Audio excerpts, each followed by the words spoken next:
लेखों को पढ़ने की मेरी आदत रही थी और मैं देखता था कि वे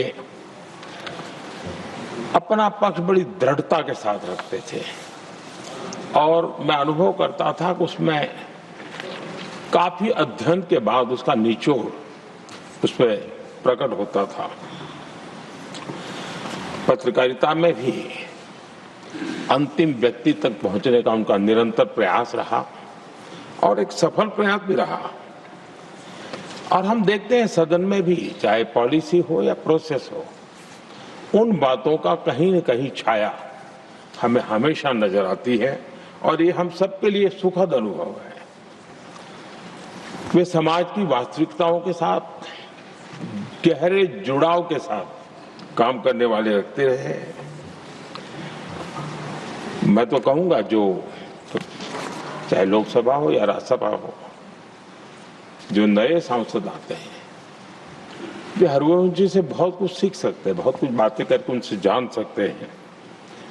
क्योंकि जब वो पत्रकारिता में थे तो उनकी एक कॉलम चलती थी, हमारा सांसद कैसा हो, हमारा पार्लियामेंट मेंबर कैसा हो। तब उनको शायद पता नहीं होगा, कभी उनको ही बैठना पड़ेगा, लेकिन वो लिखते थे और वो बातों में बहुत ही व्यापकता रहती थी। सदन की गरिमा और बैठने वाले सदस्य का दायित्व और उसके आचार विचार को लेकर भी बहुत गहरा उनका अध्ययन रहता था और उन बातों का उपयोग आज हमारे सदन के साथी उनके साथ बैठ करके बहुत कुछ जान सकते हैं, सीख सकते हैं। समय की पाबंदी, एक डिसिप्लिन लाइफ में और अपने कर्तव्यों के प्रति गंभीरता, ये आपकी विशेषता रही है और शायद इसी के कारण आप सर्वस्वीकृत व्यक्तित्व आपका विकसित हुआ है। हमने देखा होगा जब से वो राज्यसभा के सदस्य बने हैं, मैं कह सकता हूं कि पूर्ण समय वो सदन में होते हैं।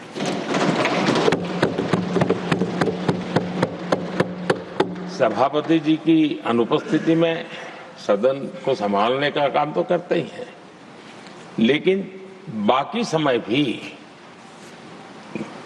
यहाँ कमेटी का कोई भी व्यक्ति बैठा हो तो भी वे सदन में हमेशा अपनी मौजूदगी रहती है, हर बात को सुनते हैं, उस समय सदन का जो संचालन करते हैं उनके कार्य को भी देखते हैं और ये इसके पीछे उनको अपना जो दायित्व है उसके प्रति उनकी जो प्रतिबद्धता है उसके कारण ये संभव होता है और ये हम सब के लिए सीखने जैसा है। और मैंने देखा है कि वो पूरा समय इन चीजों के लिए वो खपा देते हैं। आदरणीय सभापति जी, उपसभापति के तौर पर सदन को कैसे चलाया, सदन में सदस्य के तौर पर क्या योगदान दिया, इस बारे में हम स्वाभाविक रूप से एक सकारात्मक चर्चा करते रहते हैं, लेकिन सदन के बाहर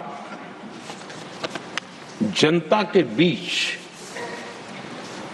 वो कैसे अपने लोकतांत्रिक और सामाजिक दायित्वों को निभाते हैं, ये भी हम सार्वजनिक जीवन में जो लोग हैं उनके लिए सचमुच में ध्यान आकर्षित करने वाले विषय हैं और हमने उसको देखना चाहिए। मैं अपने अनुभव से कह सकता हूं उनके काम सराहनीय तो है ही, अनुकरणीय भी है। हमारा देश युवा देश है और मैंने देखा है कि हरिवंश जी ने अपने समय का उपयोग सबसे ज्यादा युवाओं के बीच में बिताना पसंद किया है। युवाओं को में लगातार गंभीर विषयों पर जागरूकता बने, एक प्रकार से लोक शिक्षा का काम निरंतर चलता रहे, ये अपने आप में वो लगातार करते रहते हैं। वो देश भर में उनका भ्रमण रहता है। वे मीडिया के नजरों में बहुत ज्यादा रहने का उनका शौक नहीं है, लेकिन भ्रमण और कार्यक्रमों की श्रृंखला उनकी लगातार चलती रहती है। 2018 में जब उन्होंने राज्यसभा के उपसभापति की भूमिका निभानी शुरू की, उसके बाद जो मेरी जानकारी है, कॉलेजेस और यूनिवर्सिटीज में 350 कार्यक्रम किए हैं। ये बहुत बड़ा काम है। देश की यूनिवर्सिटीज और कॉलेजेस में 350 से अधिक कार्यक्रम, जाना आना, उनके साथ बैठना, बातें करना, उसके लिए विषयों की तैयारी करना, ये अपने आप में बहुत बड़ा एक प्रकार से आपने व्रतस्थ के रूप में इस काम को किया और युवाओं से ही जुड़ने के लक्ष्य को आपने जरा भी ओझल नहीं होने दिया है। और विकसित भारत का सपना युवाओं के लिए भी क्यों होना चाहिए, इस मूल विषय को अलग अलग तरीके से जिस प्रकार से विद्यार्थियों का मूड हो वो बताते रहते हैं। विद्यार्थियों में, युवा पीढ़ी में एक आत्मविश्वास कैसे पैदा हो, निराशा से वो हमेशा हमेशा बाहर रहे, इन सारे विषयों की चर्चा वो करते हैं। उनके कुछ ऐतिहासिक रेफरेंस के साथ बात करते हैं कि हम ऐसे क्या कारण है कि हम जितनी तेजी से जाना चाहिए था आगे नहीं जा पाए, अब अवसर क्या आया है, सारी बातें वो, और देश कितनी बड़ी छलांग लगा सकता है, ऐसे आत्मविश्वास भरने का काम उनके द्वारा होता है। आजकल देश में लिटरेचर फेस्टिवल एक बड़ा सिलसिला चला है और अब तो वो टियर 2, टियर 3 सिटी तक भी वो सिलसिला चला है। लिटरेचर फेस्टिवल्स में भी हरिवंश जी का अक्सर जाना होता है और उस समाज का उस तबके को भी वो अपने विचारों से प्रभावित करते रहते हैं, प्रेरित करते रहते हैं। आदरणीय सभापति जी, मैंने उनके जीवन का एक प्रसंग जो सुना है, शायद हो सकता है साल वगैरह में मैं बहुत मेरी जानकारी सटीक न भी हो, मैंने सुना है कि 1994 में हरिवंश जी पहली बार विदेश यात्रा की और वो अमेरिका गए। जब अमेरिका गए तो अपने तय कार्यक्रमों के अलावा जब उनसे पूछा गया कि आप कहीं और जाना चाहते हैं, कुछ करना चाहते हैं, तो उन्होंने आग्रह से कहा कि मैं जरूर, ये विकसित देश है तो मैं उसकी यूनिवर्सिटीज को देखना समझना चाहता हूँ, वहाँ की ऐसी कौन सी शिक्षा और कल्चर है जिसके कारण ये देश इतना आगे बढ़ रहा है। और उन्होंने काफी समय अपने निर्धारित कार्यक्रमों के सिवाय पहली अमेरिका की यात्रा में सिर्फ और सिर्फ यूनिवर्सिटीज में बिताया, उसका अध्ययन करने का काम किया। यानी ये जो ललक थी उनके मन में कि अगर एक विकसित देश की यूनिवर्सिटी से जो निकलता है तो हिंदुस्तान की यूनिवर्सिटीज भी ऐसी हो ताकि विकसित भारत का सपना वहीं से रेखांकित किया जा सके। आदरणीय सभापति जी, एमपीज को एमपी लेड फंड के संबंध में तो काफी चर्चा रहती है और एक बड़ा पसंदगी का विषय भी रहता है एमपीज में, और कभी कभी तो ये भी संघर्ष रहता है कि एमपी लेड फंड इतना है और वहां उधर एमएलए फंड ज्यादा है, उसकी चर्चा रहती है। लेकिन एमपी फंड का उपयोग कैसे हो, एमपी लेड जो फंड की बातें, उसमें हरिवंश जी के विचारों को मैंने स्वयं भी सुना है, मैं प्रभावित हूँ इससे, लेकिन हमारी भी कुछ मजबूरी रही है, शायद हम उनकी अपेक्षा के अनुसार उसको कर नहीं पाए हैं, क्योंकि सबको ऐसे विषय में साथ लेना जरा कठिन होता है। लेकिन उन्होंने खुद के उस जिम्मेवारी को कैसे निभाया है, मैं समझता हूं वो भी हम लोगों ने, उन्होंने ये एम्पीलेट फंड था जो अपने जो विचार हैं उसको विचार को ही नीचे धरातल पर उतारने के लिए उपयोग किया। शिक्षा क्षेत्र और युवा पीढ़ी ये उसके सारे केंद्र में रहा। एम्पीलेट फंड उन्होंने इस्तेमाल करने के लिए एक मिसाल पेश की है।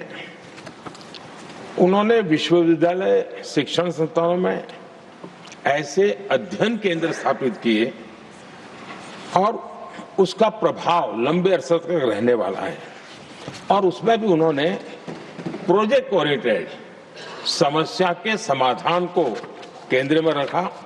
जैसे लुप्त होती जा रही भारतीय भाषाओं, उनके संरक्षण के लिए उन्होंने आईआईटी पटना में एक अध्ययन केंद्र के लिए एमपी-लेड फंड का उपयोग किया।